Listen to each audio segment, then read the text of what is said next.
Friends welcome to my short blog. आज के সর্ষে কাতলা রেসিপি নিয়ে তোমাদের সামনে এসেছি। মাছটাকে নুন হলুদ মাখিয়ে কিছুক্ষণ ম্যারিনেট করে রেখে তারপরে গরম তেলে ভালো করে একটু বেশ কড়া করে ভেজে নিতে হবে। আর আমি আগেই সর্ষে পোস্ত এগুলো পেস্ট করে রেখেছি।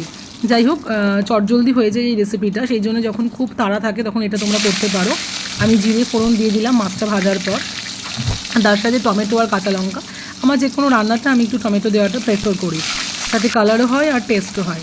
যাই হোক, টমেটোটা একটু পুড়ে এলে মানে ভাজা ভাজা হয়ে গেলে তারপরে আমি যে সর্ষে পোস্ত পেস্টটা করে রেখেছিলাম মিক্সার গ্রাইন্ডারে সেটা দিয়ে দিলাম এবং পরিমাণ মতো নুন, এগুলো সবই দিয়ে দিতে হবে। নুন হলুদ এগুলো সমস্তটাই দিয়ে দিতে হবে দিয়ে, এবং যখন তেলটা একটু ছাড়া ছাড়া হয়ে যাবে আমি হলুদ দিয়ে দিচ্ছি পরিমাণ মতো।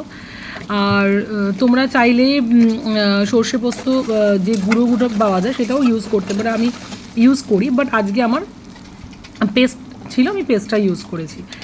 যাই হোক, এবারে তো তেলটা বেশ ছাড়া ছাড়া হলে ভালো করে কষি। এবার আমি একটু জল দিয়ে দিচ্ছি। এবার জলটা কী করছি, যে মিক্সিতে যে মশলাটা লাগানো রয়েছে সেই জলটাই হালকা হালকা করে দিয়ে ভালো করে নেড়ে নিচ্ছি। কারণ এই গ্রেভিটার বেশি মানে পাতলা ট্যালট্যালে ঝোল ভালো লাগে না। যখন একটু শুকনো শুকনো একটু অন্যরকম খেতে ইচ্ছা করবে তখন এই রেসিপিটা তোমরা ট্রাই করতে পারো।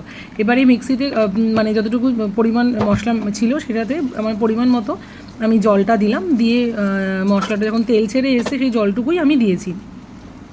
মিশ্রণটা ফুটে উঠেছে, তারপরে আমি কাতলা মাছগুলো ভাজাটা দিয়ে দিয়েছি, বেশ কিছুক্ষণ কষালাম, ফুটে উঠেছে, এই একদম রেডি। চলো দেখা হচ্ছে নতুন একটা রেসিপিতে আবার। Tata bye.